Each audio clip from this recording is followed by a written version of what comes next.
수요일 로마서 강의를 좀 띄엄띄엄 하다 보니까 가지나 이게 좀 어려운데 여러분들이 흐름을 좀 잘 이해를 하시는지 모르겠습니다. 지난 시간까지 우리가 로마서 7장 말씀을 살펴봤습니다. 7장에서는 우리 인간이라고 하는 존재가 신앙인이라 할지라도 얼마나 좀 불완전하고 또 때로는 갈등과 절망 속에 살 수밖에 없는 존재인가를 살펴보았습니다. 우리가 왜 그렇게 불완전하고 갈등과 절망 속에 사느냐? 첫째는 내가 보니까 내가 원하는 것을 행하지 않고 내가 미워하는 것, 내가 저렇게 하면 안 되겠다 싶은 것들을 행하는 나의 모습을 발견할 때가 있다는 거죠. 왜 그런가 봤더니 내 안에는 제어할 수 없는 또 다른 내가 있어서 결국 나와는 다른 또 다른 내가 나를 그렇게 끌고 가는 것을 느낀다는 겁니다. 게다가 더 절망적인 것은 내 힘으로는 그것을 어떻게 제어할 수도 없고 해결할 수도 없어서 결국 절망할 수밖에 없다라는 거죠.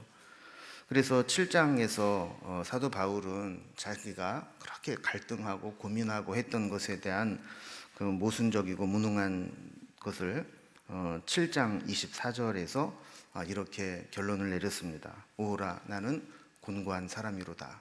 이 사망의 몸에서 누가 나를 건져내랴 하는 거죠.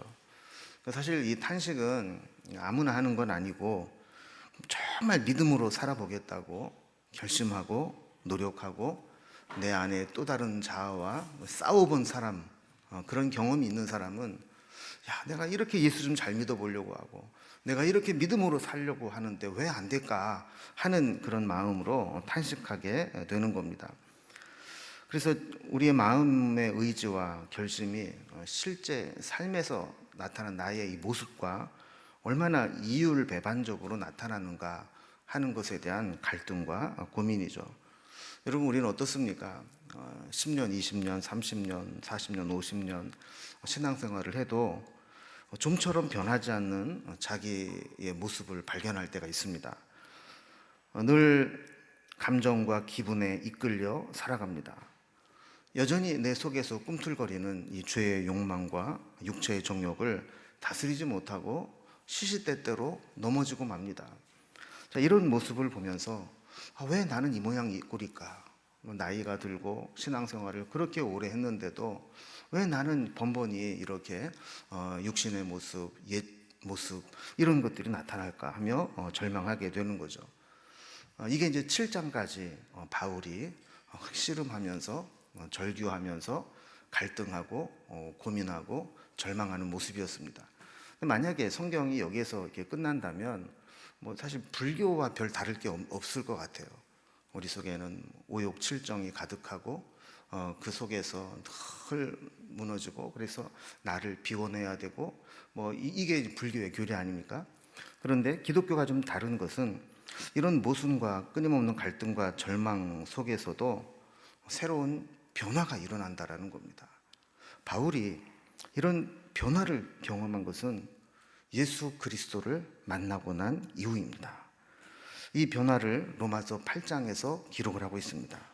그래서 이 분위기가 좀 완전히 다른데 성경을 읽다 보면 로마서 7장은 마치 금방이라도 폭우가 쏟아질 것 같은 잿빛 먹구름 밑에 어둡고 절망적인 분위기라면 8장으로 딱 넘어오면 그 먹구름이 싹 물러가고 화창한 햇살이 쨍하고 비치는 것과 같은 그런 분위기를 느끼게 됩니다. 1절에 이렇게 시작을 하죠. 그러므로 이제 그리스도 예수 안에 있는 자에게는 결코 정죄함이 없나니 그랬어요. 그러니까 7장에서 특히 후반부에 그렇게 자기 자신과 싸우고 갈등하고 투쟁하고 절망했던 그 바울이 어느 한순간 이 모든 고민을 해결함을 받게 되었다는 거예요. 언제 해결함을 받게 되었는가? 그것은 율법 아래 있었던 바울이 예수 안에 있게 되면서 해결함을 받게 되었다는 겁니다. 예수 안에 있다는 것은 사실 믿는 자들에게는 너무나 익숙한 표현이지만 반대로 너무나 포괄적인 의미이기 때문에 예수를 믿는다, 예수 안에 있는다라는 게 뭐냐 그랬을 때 우리 피부에 팍 와닿게 이게 예수 믿는 거지, 이게 예수 안에 있는 거지, 이렇게 설명하기가 쉽지는 않다는 거예요. 여러분 한번 말은 하지 말고 속으로만 대답을 한번 해보세요. 여러분, 예수 믿는다는 게 뭡니까? 여러분이 예수 안에 있다 그러면 뭐가 예수 안에 있는 겁니까? 이렇게 물어보면 많은 사람들이 뭐 교회 다니는 거 아닐까? 또 뭐 신앙생활 한다는 걸 그렇게 표현하는 거 아닐까? 또 예수 믿는다는 거 아닐까? 이 정도로 생각을 할 거예요. 근데 바울은 우리가 예수를 믿는다는 거, 예수 안에 있는다는 거는 그런 외형적으로 내가 어떤 종교 행위를 하고 신앙생활을 하고 교회를 다니고 또 남들보다 열심히 봉사를 하고 이런 차원이 아니라는 겁니다. 우리는 예수를 믿는다 그랬을 때 진정으로 거듭나야 되는 것이고, 우리 속에 예수의 영이 나와 함께 할 때 내가 예수 안에 있는 것이고 예수를 믿는 것이다, 이렇게 설명을 하고 있는 거예요. 그러면 여러분, 우리가 예수의 영이 우리 안에 있다는 것은 무엇을 의미하는 걸까? 오늘 바울은 그거를 좀 설명을 하고 있는 겁니다. 그래서 우리가 예수 안에 있는다라고 할 때, 우리가 예수 안에 있는다라고 하는 것이 어떤 증거로 나타나느냐, 어떤 사람이 예수 안에 있는 사람이냐 하는 것을 오늘 우리에게 설명을 해주고 있어요. 자, 첫 번째로 예수 안에 있는 자에게 나타나는 증거는 정죄함이 없다는 겁니다. 그럼 누구든지 그리스도 안에 있으면 누구도 정죄할 수 없다는 겁니다. 마귀가 아무리 정죄해도 우리는 죄를 정하지 않는다는 겁니다. 정죄함이 없다는 것은 법률 용어입니다. 여러분, 법적으로 죄는 이 네 단계를 통해서 처리됩니다. 첫 번째는 죄를 고발하고 기소하는 사람이 있죠. 법정에서 이걸 하는 사람을 뭐라고 불러요? 검사라고 부르죠. 검사는 어떻게 하든지 죄 지은 사람의 죄를 정해서 이것이 어느 법에 어떻게 저촉이 되니까 이렇게 처벌을 해 주십시오 라고 하는 게 검사의 역할입니다. 근데 두 번째로 이 고발한 죄에 대해서 변호하는 자가 있습니다. 이걸 누가 이런 일을 해요? 변호사가 일을 하죠. 이 사람이 뭐 이런 죄를 졌다고는 하지만 사실은 그게 아니다, 정당방위였거나 아니면 정상을 참작해 달라거나 아니면 지금 실수한 것에 대해서 엄청나게 뉘우치고 있다거나 뭐 이런 것들을 통해서 가능하면 잘못한 것에 대해 죄를 경감시키기 위해서 이 변호를 하는 거죠. 그럼 세 번째로 이 죄는 어떤 단계냐면 판사가 그 잘못에 대해서 확정 판결을 하고 선고를 합니다. 이 사람이 이러이러한 죄를 졌는데 이게 이러이러한 죄는 이러이러한 처벌을 받아야 되지만 이렇게 정상을 참작하고 뉘우치는 것을 봐서 이렇게 내가 판결을 한다라고 이제 판결을 내리게 되는 거죠. 자, 그렇게 되면 이제 그다음 네 번째로는 이 판사가 판결한 대로 죄값을 치러야 됩니다. 그래서 뭐 때로는 벌금을 내기도 하고 때로는 몸으로 실형을 살면서 구금되기도 하고, 판결된 만큼 죄값을 치러야 자유의 몸이 되는 겁니다. 신앙적으로도 마찬가지입니다. 우리는 율법에 의해서 계속해서 율법을 어길 때마다 고발을 당하게 됩니다. 문제는 우리가 아무리 율법을 준수하고 율법대로 살려고 노력을 하고 애를 써도 완벽하게 율법을 다 지킬 수 없다라는 겁니다.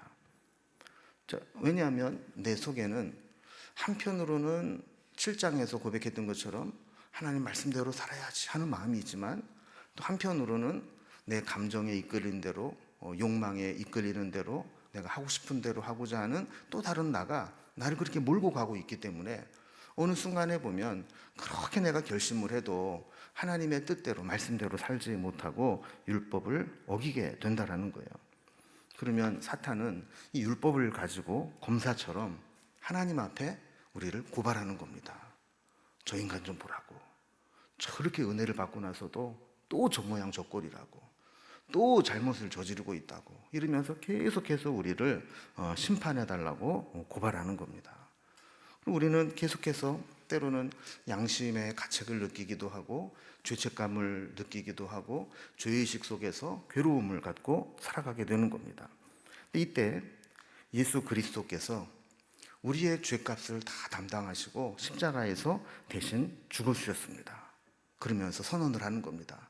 저 사람의 죄는 내가 대신 담당했으니까 이제 더 이상 그 죄에 대해서 누구도 물을 수 없다. 그러면서 완벽하게 죄를 변호해 주시는 거죠. 자, 그렇게 되면 이 누구도 우리를 정죄할 수 없고 처벌을 요구할 수 없는 겁니다. 이게 8장 1절에서 말씀한 것처럼 누구든지 그리스도 예수 안에 있으면 정죄함이 없나니, 이 고백이 되는 겁니다. 그래서 1절 말씀, 우리 그리스도 예수 안에 있는 자에게는 결코 정죄함이 없느니라. 여러분, 이 말씀은 우리가 주일 예배 때마다 우리가 참회 기도를 하고 사죄 선언을 할 때 항상 그 앞에 고백하고 선포하는 사죄의 말씀입니다. 그래서 우리가 예수 안에 있는 자는 더 이상 죄책감과 죄의식과 죄의 트라우마 속에 사는 것이 아니라 자유한 삶을 사는 것이 진정한 예수 안에 있는 사람이다 라는 거예요. 자, 그 두 번째로 예수 안에 있는 자에게 나타나는 증거는 우리가 율법의 법이 아니라 성령의 법 아래 살아가게 된다라는 겁니다. 그래서 2절에 보면 우리를 지배하는 법이 두 가지 법이 있다고 설명을 하는데, 하나는 생명의 성령의 법이고 또 하나는 죄와 사망의 법이라는 거예요. 우리가 어느 법 아래에 있느냐는 그 사람의 삶의 질을 완전히 다르게 만들어 버립니다. 죄와 사망의 법은 죄를 지으면 죄에 대한 책임을 지고 죄값을 치르라는 겁니다. 여러분, 이게 어떻게 보면 당연한 말 아닙니까? 내가 잘못을 했어요. 그러면 잘못에 대한 죄값을 내가 치러야 맞는 겁니다. 제가 요즘에 우리 목사님들에게 이렇게 꽁시렁꽁시렁 거리는 게 하나 있는데, 그게 뭐냐면 우리 교회 이제 주차장이 있잖아요. 그럼 이제 낮에는 이제 사람들이 이제 차를 막 대요. 근데 어떨 때 보면 이제 이중 주차를 우리가 할 수밖에 없는 주차장 구조라 되는데, 차를 나가야 되는데 대놓고 안 나가는 겁니다. 그럼 전화를 하면 예, 그거 빼드릴게요 이러고는 막 5분씩 안 오고 막 그래요. 그러면 막 화가 나잖아요. 막 그럼 기다리고 있다가 오는데 미안하다고 말하는 사람이 한 놈도 없어요. 그래서 야, 우리나라 이 윤리의식이 정말 이렇게 무너졌구나. 적어도 남의 주차장에 차를 대고, 그리고 그것도 다른 사람 차를 막아서 못 나가게 해서 막고 기다리고 있어도 전화를 걸면 제일 먼저 딱 마주칠 때 뭐라고 그래야 돼요? 미안합니다. 내가 급해서 잠깐 됐습니다. 이래야 되는데 빼면 될 거 아니야. 이런 표정인 거죠. 그래서 이렇게 사는 모습을 볼 때 사실 이 죄와 사망의 법을 적용하고 싶은 마음이 막 있는 거예요. 아니, 저 인간이 남의 주차장에다 저렇게 대놓고 미안한 기색도 없고 막 그러면 가다가 빵꾸나 나라 막 이런 마음이 막 들고, 이게 이제 죄와 사망의 법 아닙니까? 그 네가 죄를 졌으니까 책임을 져라. 그래서 이런 법의 세계가, 율법의 세계는 이렇게 자기가 지은 죄에 대해서 책임을 져야 되는, 이게 이제 죄와 사망의 법이죠. 이 죄와 사망이 왜 무서우냐? 여러분, 누구도 죄를 안 지을 수 있는 사람이 없기 때문에 이 법 아래에 있는 사람은 죄책감과 죄의식과 죄의 처벌을 두려워하며 살 수밖에 없다라는 겁니다. 그런데 바울은 그가 고민을 하고 갈등을 하다가 예수 안에 들어가면서부터 내가 법이 바뀌었구나. 이전에는 죄와 사망의 법 가운데 살았는데 이제는 생명의 성령의 법 아래 살게 되었구나라는 것을 깨닫게 되었다라는 겁니다. 여러분, 우리가 이 생명의 성령의 법이라고 할 때 이 성령 안에는 생명의 능력이 있기 때문에 그 법이 효력이 있다라는 거예요. 그래서 지금까지 나를 지배하고 있었던 이 죄와 사망의 법에 생명의 성령의 법이 딱 들어오게 되면 더 이상 죄와 사망의 법은 효력을 발생하지 못하고 무기력해지고 우리 속에는 생명이 회복되게 된다라는 겁니다.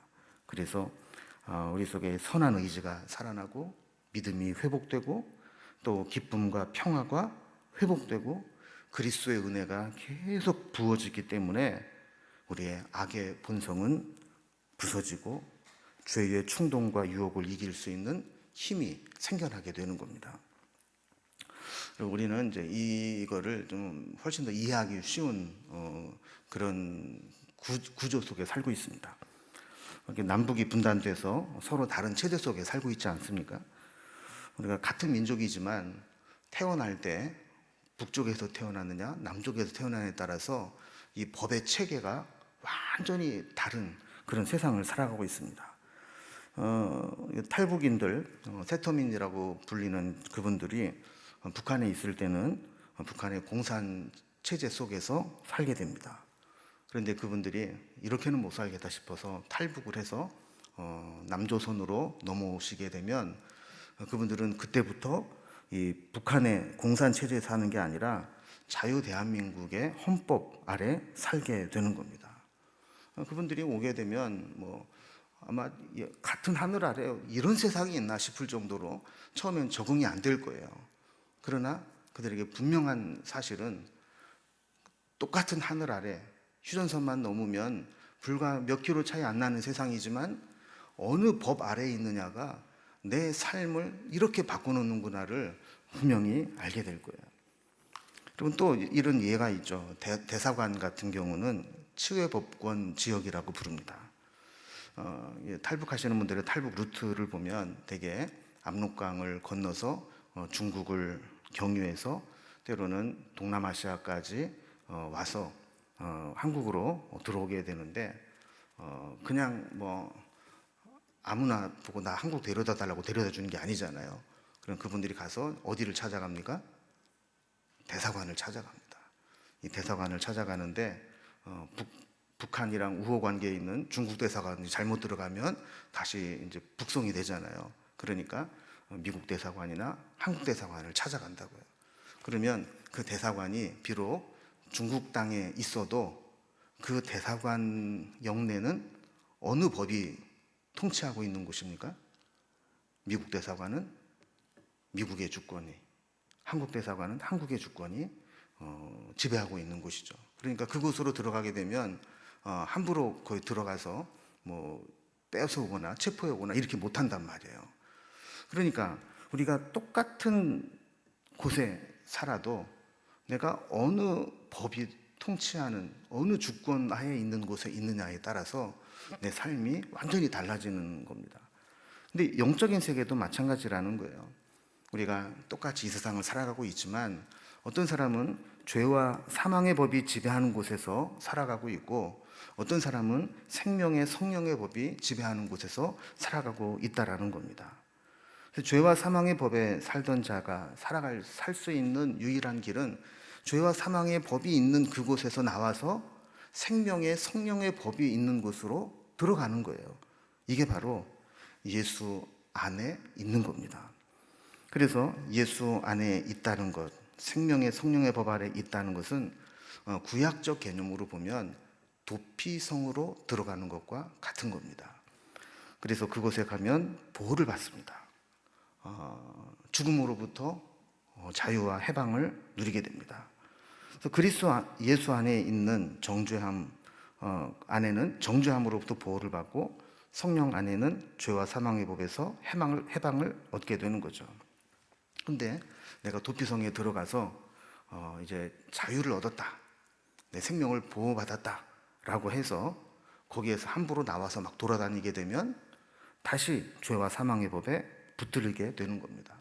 그래서 우리도 마찬가지죠. 예수 안에 들어가서 생명의 성령의 법 아래에 있으면 계속 거기에 있어야지. 난 이제 예수 믿고 구원받았어. 난 이제 자유함을 얻었어. 그리고 다시 죄와 사망의 법으로 들어가면 죄와 사망의 법 아래에 놓이게 된다라는 거예요.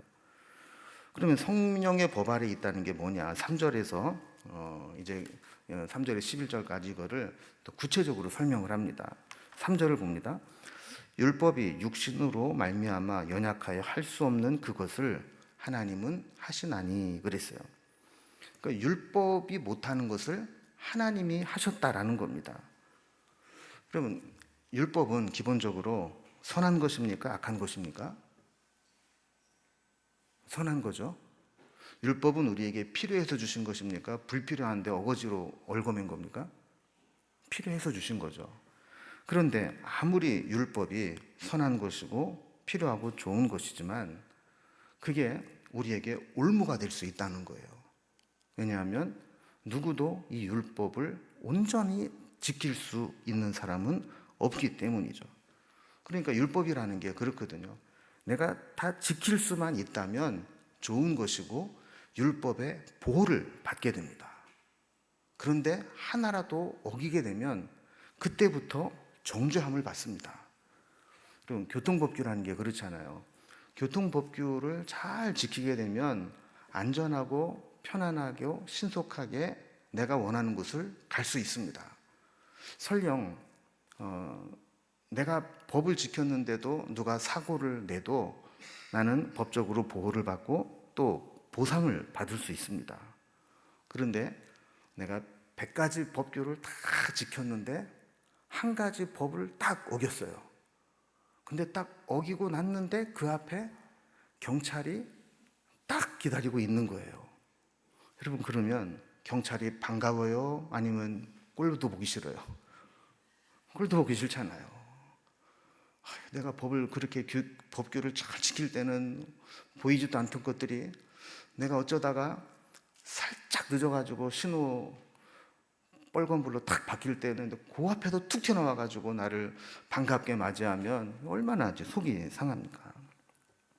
율법이라는 게 바로 그런 거죠. 율법이 좋은 것이고 나를 선한 것으로 인도하고는 있지만 내가 그 율법을 다 지키다가 한 가지라도 어기게 되면 그때부터 우리는 범법자가 되는 것이고 율법으로부터 정죄함을 받게 되는 겁니다. 그래서 율법은 할 수 없는 것이 있습니다. 뭐냐면 율법으로는 우리를 거룩하게 못하고 율법으로는 우리를 의롭게 못하는 거예요. 그래서 복음은 사람이 율법으로 할 수 없는 것을 하나님은 하시는 것이다 라고 설명을 했어요. 그럼 이게 무슨 뜻이냐? 이제 3절과 4절을 보면 율법이 육신으로 말미암아 연약하여 할 수 없는 그것을 하나님은 하시나니 곧 죄로 말미암아 자기 아들을 죄 있는 육신의 모양으로 보내어 육신의 죄를 정하사 육신을 따르지 않고 그 영을 따라 행하는 우리에게 율법의 요구가 이루어지게 하려 하심이라 그랬어요. 좀 길어서 이게 무슨 얘기인지 잘 정리가 안 되는데 조금 정리를 해드리면 이런 겁니다. 여러분, 우리가 율법을 온전히 지키는 것은 가능해요? 불가능해요? 불가능하죠. 그래서 율법을 온전히 지킴으로 율법의 보호를 받고 율법으로 의롭다함을 얻고 율법으로 구원받는 것 역시 불가능합니다. 이것이 율법이 육신으로 말미암아 연약하여 할 수 없는 것이다 이렇게 설명을 하는 거예요. 그러나 하나님은 하셨다 그랬잖아요. 하나님은 뭘 어떻게 하셨느냐? 율법은 우리를 거룩하고 의롭게 못하지만 하나님은 우리의 죄값을 그 아들을 통해서 육신의 모양으로 보내어서 육신의 죄를 그 아들에게 정해서 그 죄를 해결해 주셨다는 거예요. 그래서 하나님의 아들이 육신의 몸을 입고 우리의 죄를 대신 담당하셨다라는 것을 믿는 자에게는 하나님의 영을 따라 행하게 하셨고 율법의 요구를 이루어지게 하셨다라는 겁니다. 그러니까 율법은 못하는 것을 하나님은 복음 안에서 하나님의 아들을 율법 육신의 모양으로 보내서 그것을 이루셨다라는 거예요. 5절 이하의 말씀을 보면 육신과 영을 이렇게 서로 대조해서 설명을 합니다. 성경은 인간을 두 종류로 분류를 하는데 하나는 육신을 따르는 자이고 또 하나는 영을 따르는 자입니다. 그래서 5절에 보면 육신을 따르는 자는 육신의 일을, 영을 따르는 자는 영의 일을 생각하나니 그랬습니다. 여러분은 육신을 따르는 자입니까? 아니면 영을 따르는 자입니까? 여러분들이 우긴다고 되는 게 아니라 내가 무엇을 생각하며 살아가느냐, 무엇을 추구하며 살아가느냐, 이거를 보면 알 수 있다는 거예요. 나는 아무리 영을 따라가는 사람이다라고 우겨도 내 생각 속에 늘 돈, 세상, 정욕, 욕심, 시기 질투 이런 것을 생각하고 따라가고 있으면 그거는 육신을 따르는 자죠. 그러니까 영을 생각하는 게 뭐냐? 하나님과 동행하면서 하나님의 일을 생각하고 하나님의 뜻을 이루는 사람입니다. 교회에서뿐만 아니라 가정에서도 하나님을 생각하고 직장에서도 하나님의 뜻을 이루고 하나님의 영광을 생각하고 세상에서 바쁘지만 틈만 나면 하나님을 생각하고 어떤 일을 결정할 때에도 내 뜻이 아니라 하나님의 뜻을, 하나님의 말씀이 기준이 되어 살아가는 사람, 그 사람이 영을 따르는 영의 사람이라는 겁니다. 6절에 보면 이게 우리에게 왜 중요한가를 설명을 합니다. 육신의 생각은 사망이고 영의 생각은 생명과 평안이라 그랬어요. 그럼 우리가 육신의 생각을 품고 살아간다고 해서 금방 죽는 건 아닙니다. 그러나 그 육신의 생각 속에 사로잡혀 있다 보면 죽음의 그림자가 드리워지고 죽음의 세력들이 모이게 되고 결국 죽음의 길로, 자기 발로 죽음의 길로 가게 되는 겁니다. 반면에 영의 생각은 생명과 평안을 가져옵니다. 성령 안에는 생명이 있어서 이 생명이 있는 곳에 죄책감도 죄의식도 죽음의 두려움도 사라지게 되고 자연스럽게 하나님과 함께하면서 하나님이 주시는 은혜와 생명과 평안을 누리게 되는 겁니다. 여러분, 하나님의 은혜는 이 해독제와도 같은 거예요. 우리가 세상을 살아가면서 때로 죄에 물들고 세상에 물들고 욕망에 물들고 상처받고 괴롭고 고통스러울 때 하나님의 은혜가 우리 속에 부어지게 되면 그 모든 세상의 찌꺼기들이 독소처럼 우리를 죽이고 올거매고 고통스럽게 만드는 곳에서부터 천천히 서서히 해독이 되어서 하나님이 우리에게 주시는 강건함과 평안과 생명을 얻게 되는 거예요. 그래서 여러분, 예수를 믿는 거는 지금 예수 믿고 나중에 천국 가는 게 예수 믿는 게 아니고 먼저 이 세상에서 우리의 모든 독소가 되고 해독이 우리를 사망으로 이끌어가는 이 독으로부터 해독시키는 은혜를 우리가 받아야 되는 겁니다. 여러분, 예수 믿으면 치유가 일어나고 회복이 일어나는 게 그냥 되는 게 아니고 하나님의 은혜가 우리 속에 계속해서 부어지면서 마치 꾸정물 속에 맑은 물이 계속 부어지게 되면 이것이 희석이 되고 더러운 것들이 빠져나가면서 서서히 맑은 물로 채워지는 것과 마찬가지로 하나님의 생명의 성령의 법이 우리 속에 부어지게 되면 우리에게 있었던 죄의 사슬과 사망의 그늘들이 다 물러가게 되는 겁니다. 그러면 이런 사람들은 어떻게 변화가 되는가? 8절에 보면 육신에 있는 자들은 하나님을 기쁘시게 할 수 없느니라 그랬어요. 영에 속한 사람은 이렇게 하나님부터 은혜를 입고 회복이 되고 하나님의 생명의 능력을 누리며 살아가는데 육신에 속한 사람들은 하나님을 기쁘시게 할 수 없다라는 겁니다. 여러분, 우리는 예수를 믿으면서도 늘 세상 죄를 지고 가는 어린 양처럼 늘 그 얼굴과 표정 속에 단 한 번도 기쁨과 희열이 없이 늘 어두운 그림자가 있는 사람이 있습니다. 우리가 처음 예수 믿고 은혜 받았을 때는 막 은혜와 기쁨이, 감사가 넘치는데 이 신앙생활을 하면 할수록 무거운 짐을 나 혼자 지고 견디다 못해 쓰러지는 것 같은 그런 사람이 있습니다. 왜 이렇게 될까요? 여러분, 예수를 믿으면 믿을수록 더 기뻐해야 되고 더 마음에 하나님의 은혜가 더 풍성해져야 되잖아요. 그런데 예수를 믿으면 믿을수록 더 인상이 굳어지고 어두워지고 이렇게 된다는 거예요. 그 이유는 뭐냐면 우리가 예수를 믿으면서 예수 안에 있어야 되는데 자꾸 예수 밖으로 나오기 때문에 그렇습니다. 생명의 성령의 법의 보호의 그늘에서 나오기 때문에 그렇습니다. 그래서 많은 사람들이 신앙생활하는 기술은 늘어가는데 본질을 잃어버리는 경우가 많습니다. 그래서 교회에 다니면서 어떻게 하면 저 사람이 예수 잘 믿는 것처럼 보일까? 어떻게 하면 사람들에게 점수를 딸까? 어떻게 하면 사람들에게 인정받을까? 이런 기술은 늘어나요.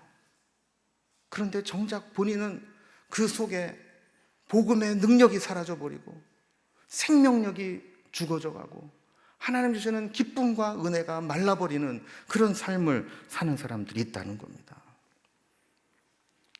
우리 교회는 그런 분이 한 분도 없기를 바랍니다. 그리고 우리는 신앙생활하는 기술자가 아니에요. 신앙생활 잘하게 보이는 기술자가 아니라 정말 복음의 능력을 가지고 살아가는 사람이 되어야 하는 겁니다. 그렇지 않고 육신에 속해 있으면서 겉만 포장한 사람들, 이런 사람은 절대로 하나님을 기쁘시게 할 수 없다라고 선언하는 겁니다. 그래서 9절에 보면 이거를 더 분명하게 이야기합니다. 만일 너희 속에 하나님의 영이 거하시면 너희가 육신에 있지 아니하고 영에 있나니 누구든지 그리스도의 영이 없으면 그리스도의 사람이 아니라 그랬어요.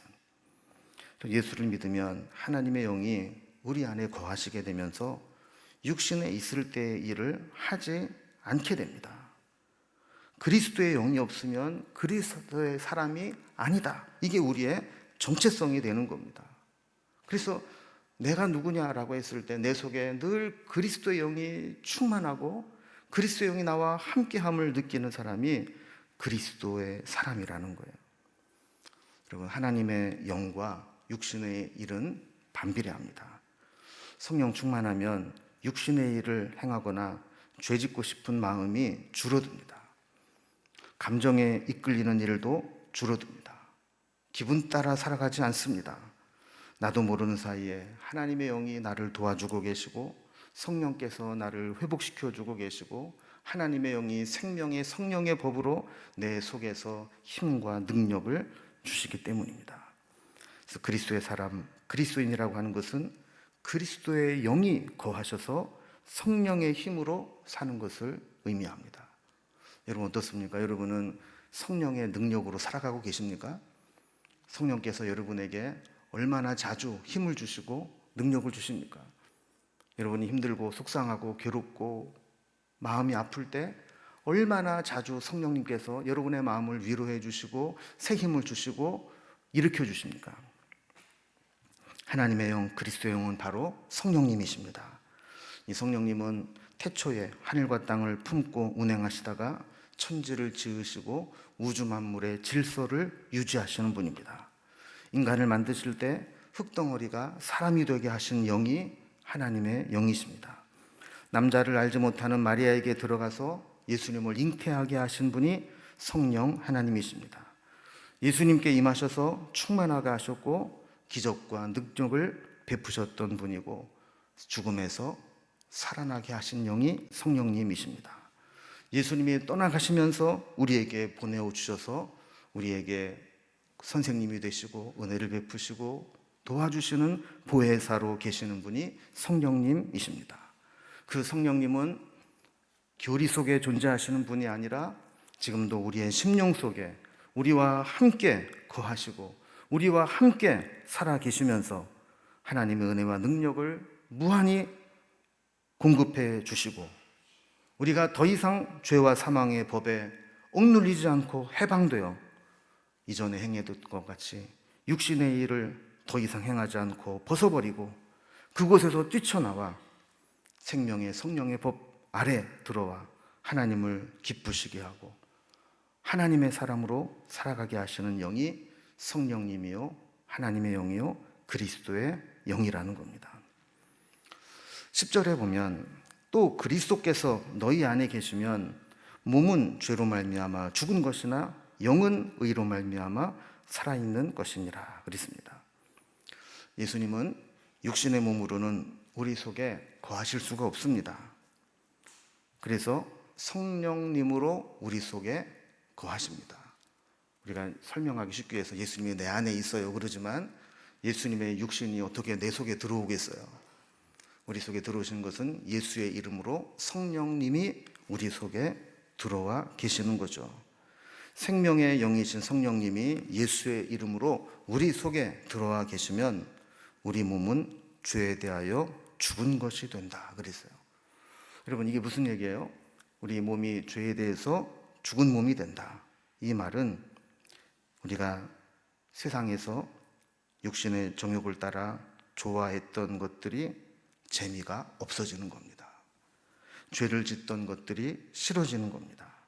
이전에는 내 몸이 쾌락을 쫓아 행하고 죄지을 궁리를 했지만 그리스도의 영이 임하고 나면 이제는 죄 짓는 것이 어색해지고 서툴어지고 불편하게 느껴지는 겁니다.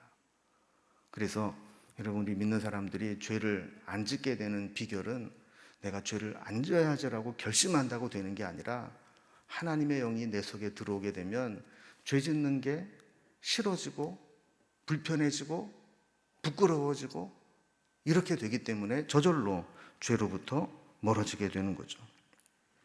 11절에 보면 궁극적으로 그리스도의 영이 임하는 자에게 어떤 일이 일어나는가를 이렇게 선언합니다. 예수를 죽은 자 가운데서 살리신 이의 영이 너희 안에 거하시면 그리스도 예수를 죽은 자 가운데서 살리신 이가 너희 안에 거하시는 그의 영으로 말미암아 너희 죽을 몸도 살리시리라. 아까 제가 성령님이 하셨던 일들을 천지창조부터 쭉 말씀을 드렸는데 그 중에 이 성령님이 하신 일은 예수를 죽은 자 가운데서 살리신 이의 영이라는 겁니다. 그 영을 우리가 품고 모시고 우리 속에 그 영이 함께 하는 사람은 그 영이 우리의 죽을 몸도 살리신다는 거예요. 그래서 궁극적으로 구원을 완성하게 되는 거죠. 그래서 우리가 사망에 이른다, 육신의 사망에 이른다 할지라도 예수님을 사망에서 살리신 하나님의 영이 우리도 살리셔서 영원한 천국에서 살아가게 하신다는 겁니다. 그럼 이제 말씀을 정리합니다. 예수를 믿는다는 게 뭡니까? 예수 안에 있는 겁니다. 예수 안에 있는다는 건 또 뭡니까? 우리를 사망에 이끄는 정죄함으로부터 벗어나서 하나님의 영, 그리스도의 영이 내 안에 거하시는 것이다 그랬습니다. 그래서 그리스도의 영이 우리 안에 거하시면 어떤 일이 일어나요? 더 이상 육신의 일을 따르지 않고 영을 따르며 영의 일을 생각하고 하나님을 기쁘시게 하며 우리를 살리는 영으로 회복의 능력을 힘입게 된다라는 겁니다. 여러분, 예수를 믿는다는 것은 관념이 아니라 내 속에 그리스도의 영이 임하셔서 나와 동행하시고 때로는 나에게 생명의 영을 부어주셔서 절망과 죽음과 고통과 죄악과 어두움을 몰아내고 생명의 성령의 영이 우리를 살리시는 그것을 경험하는 사람이 예수 안에 있는 사람이고 예수를 믿는 사람입니다. 여러분, 하나님의 영이, 그리스도의 영이 우리 가운데 함께 하시기를 소망합니다. 하나님의 영이 우리를 살리시는 역사가 시간마다 분초마다 우리의 심령에서 일어나고 우리의 가정을 살리고 우리의 교회 공동체를 일으키고 우리가 속해 있는 일터와 삶의 현장 속에서 우리 가운데 성령의 능력이 나타나는 은혜가 있기를 주님의 이름으로 기원합니다.